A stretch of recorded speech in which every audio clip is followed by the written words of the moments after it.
There's a specific kind of silence that falls upon a house in the dead of night. It's a heavy, listening silence. You can feel it pressing in from the corners of the room, filling the space between your own heartbeats. But what happens when you realize the silence is listening back?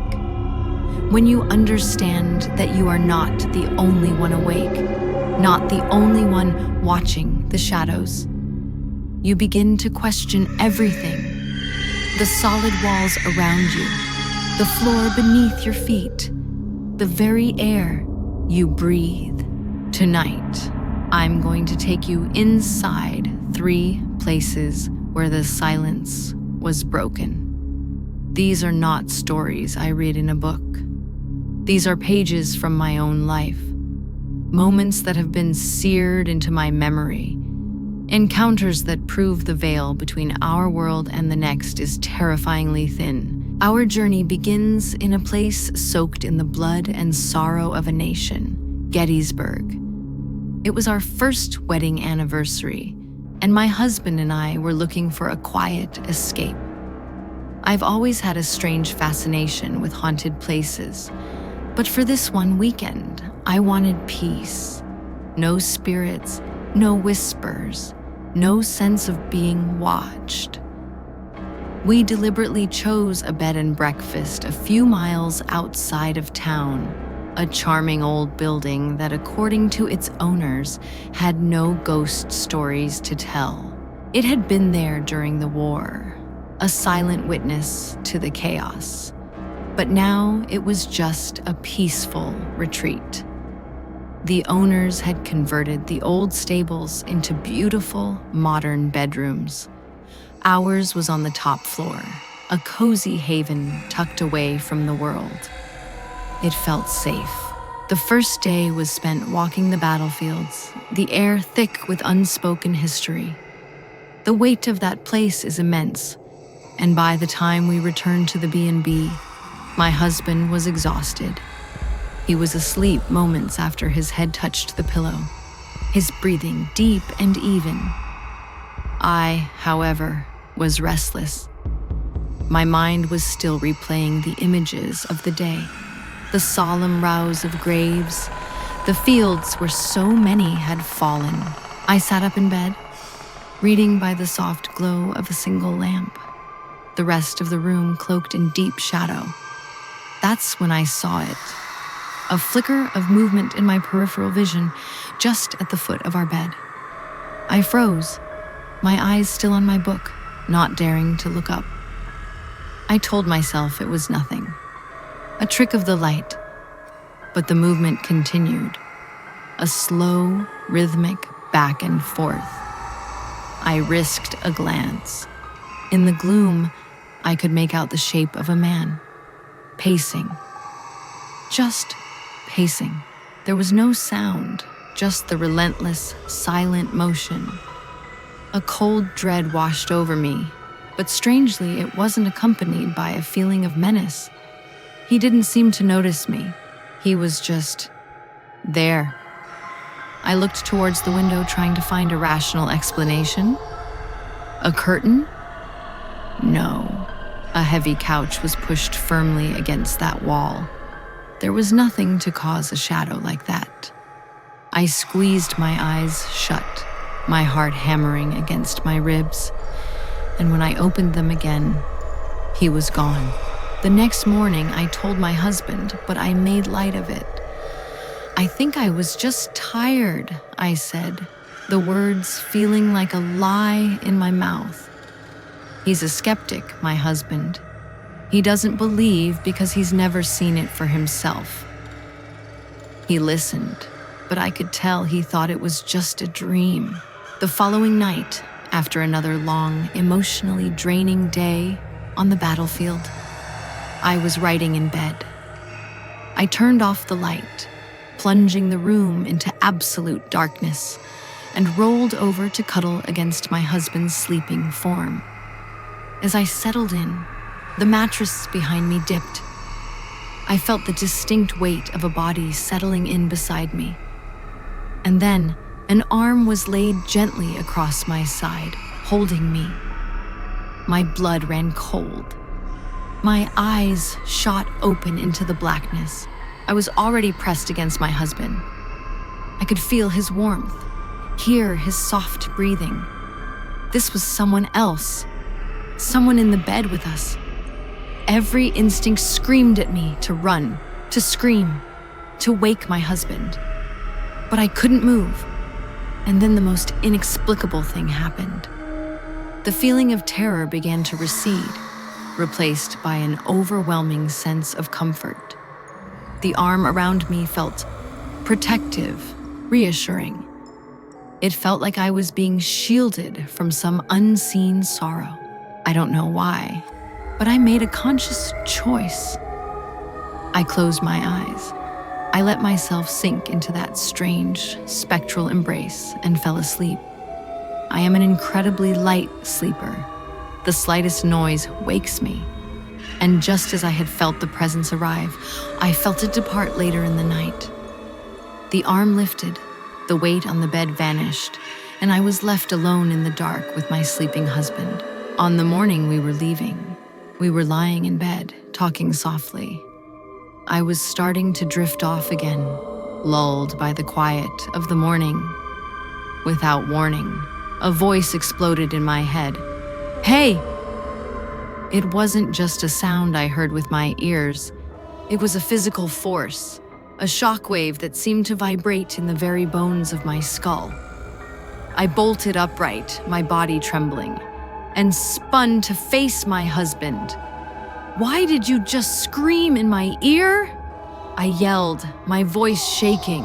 He stared back at me, his face pale with shock and confusion.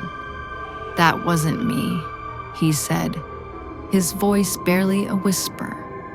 And I knew he was telling the truth. As we were checking out, I couldn't help myself. I found the owner and asked as casually as I could if anyone had ever reported anything paranormal. A knowing look passed over her face. She told me that yes, people had seen and heard things. They'd heard the phantom sounds of horses and gunfire. They'd seen soldiers still walking the grounds. And then she looked directly at me, her eyes holding mine. And before I could tell her a single thing about what I had experienced, she described it all back to me. She asked if I'd seen the man pacing at the foot of the bed. She asked if I'd felt someone get into bed and hold me. She asked if I'd heard the loud, disembodied shout. My jaw dropped. She explained that the house had served as a field hospital, and a small, vicious battle had been fought right across the road. The men who died there, some of them never left. From the sorrowful ghosts of a battlefield, my story now takes us to a place of supposed sanctuary, an old church. But some places of worship hold more than just prayers. For a friend's bachelorette party, her bridesmaids arranged for a private ghost hunt. They knew I've been sensitive to spirits my entire life, and they thought it would be a thrill. I was torn between a deep-seated fear and a morbid curiosity. The night began in the graveyard.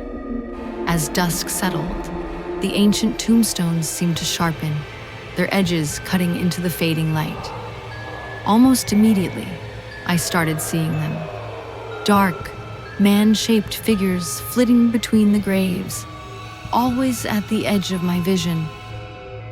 They were like shadows that had detached from their owners, moving with a silent, unnerving purpose.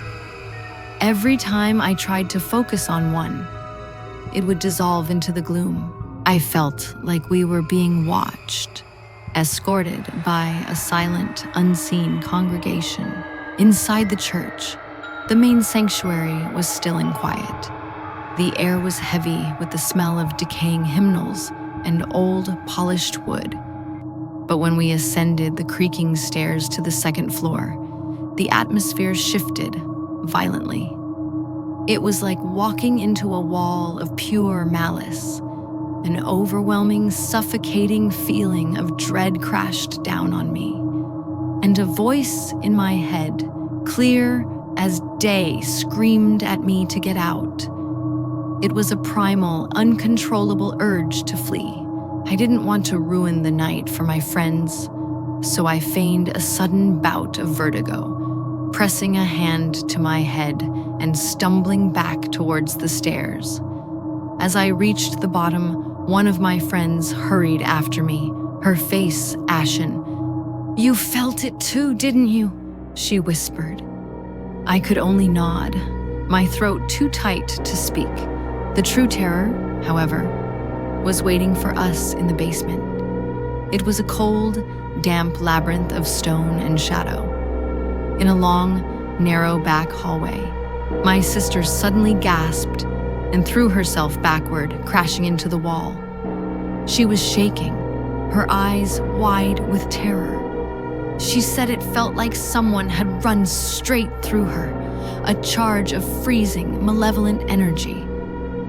After that, we were all on high alert. We learned that the spirit of a little girl was said to inhabit the basement kitchen. We gathered in the small, grim room and placed a push-button flashlight on a grimy countertop. I began to speak into the darkness, my voice sounding small and thin. "Is there a little girl here with us?" The silence that answered was profound. Then, from a small, closed door to a side room, came two sharp, distinct knocks. One of the paranormal investigators with us cautiously approached the door, called out, and got no response. He opened it to reveal a small, empty storage closet. We returned to the kitchen. I tried again. More knocks, this time from a different door, closer and louder. Again, the investigator checked. Again, the room was empty and silent. I turned my attention back to the flashlight. "If you're here," I said softly, my voice trembling slightly, "if you're the little girl, can you show us? Can you turn on this light?" I started asking more questions, and the flashlight began to flicker on and off, its beam cutting a weak circle in the oppressive darkness. It was responding. Another investigator suggested the spirit might like the song, "Itsy Bitsy Spider." It felt absurd, singing a nursery rhyme in this terrifying place, but I began to sing. With every word of the song, the light would click on. In every pause between the words, it would click off. It was a perfect, horrifying duet. The moment I sang the final word, a deafening bang ripped through the silence. A heavy wooden bench on the far side of the room, nowhere near any of us, had been violently struck. One of my friends screamed. At the same instant, we saw that a video camera we had set up on a tripod had been thrown to the floor. There were no drafts, no vibrations. It had been knocked over. We ended the investigation shortly after that. The night at our hotel was uneventful. But the terror wasn't over. It had followed me home. The next night, I was in my own bed, in my own home, my safe space. I was woken from a deep sleep by a whisper right next to my ear.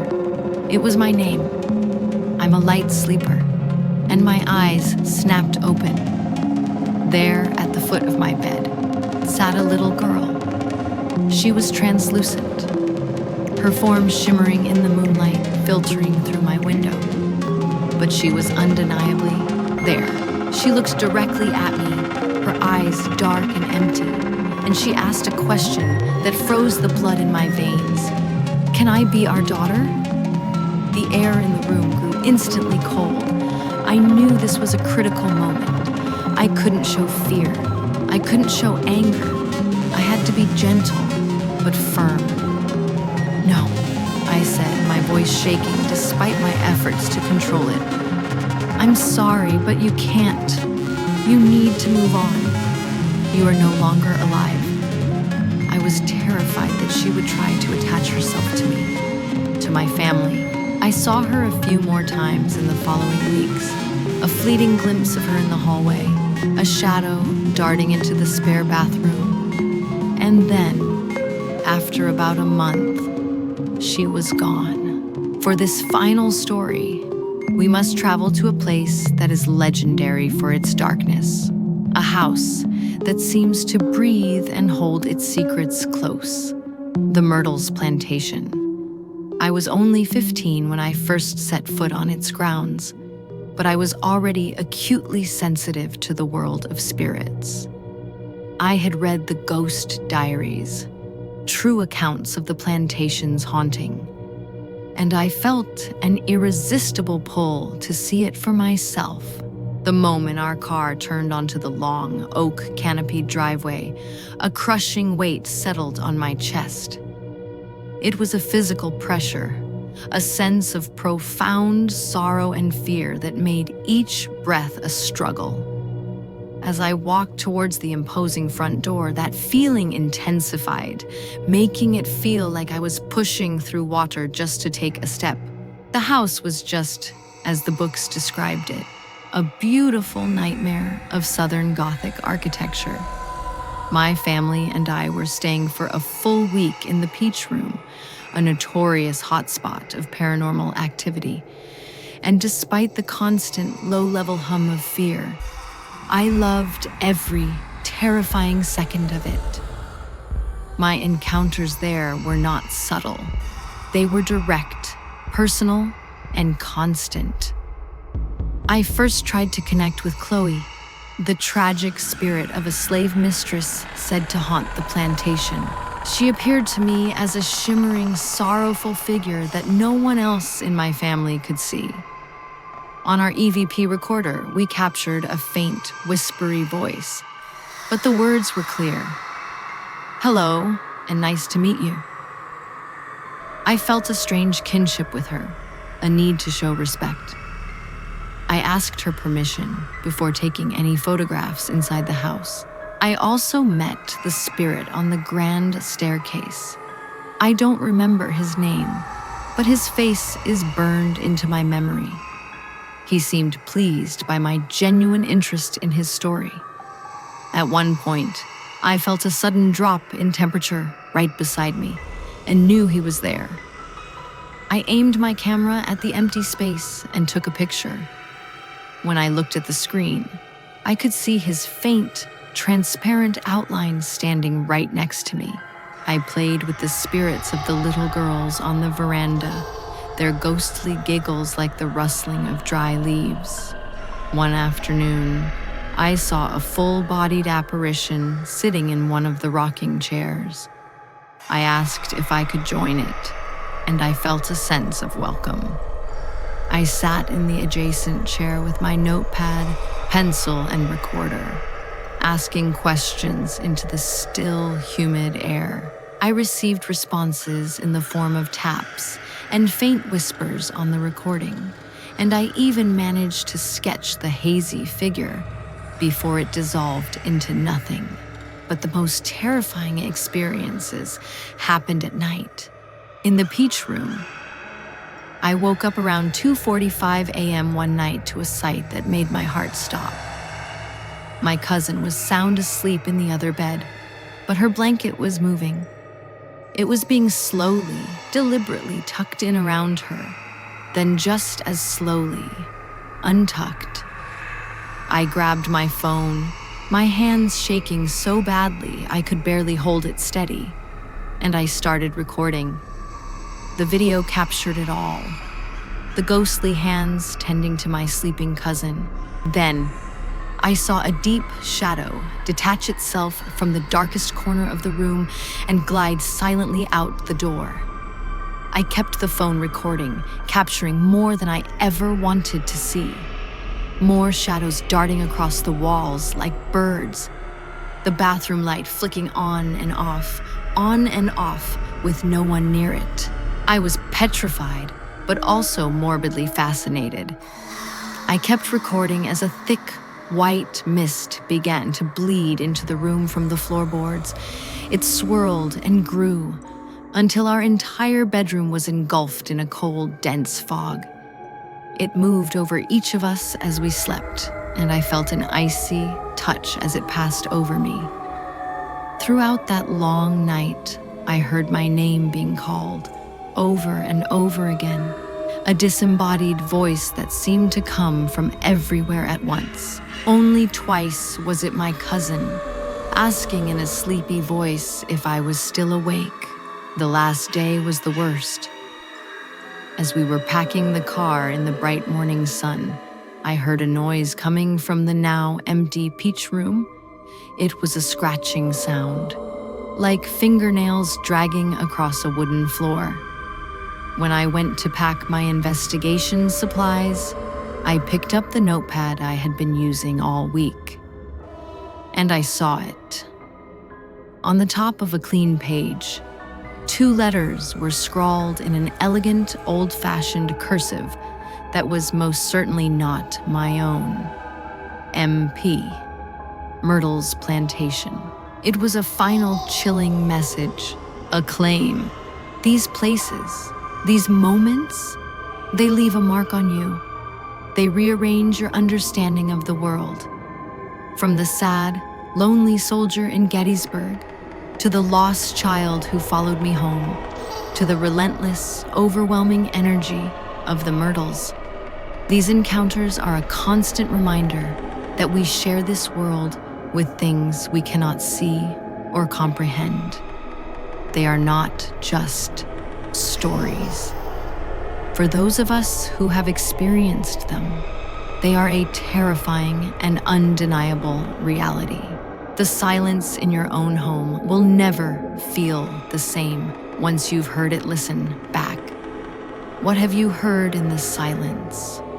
What have you seen in the shadows when you thought you were alone? These experiences can be isolating, but they don't have to be. Tell me your story in the comments below.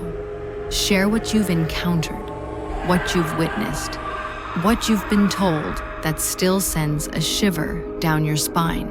If you feel a connection to these stories, please like this video, share it, and subscribe to the channel for more real encounters. Be sure to click the notification bell so you'll be with us on our next journey into the unknown. Thank you for watching, and try to sleep well.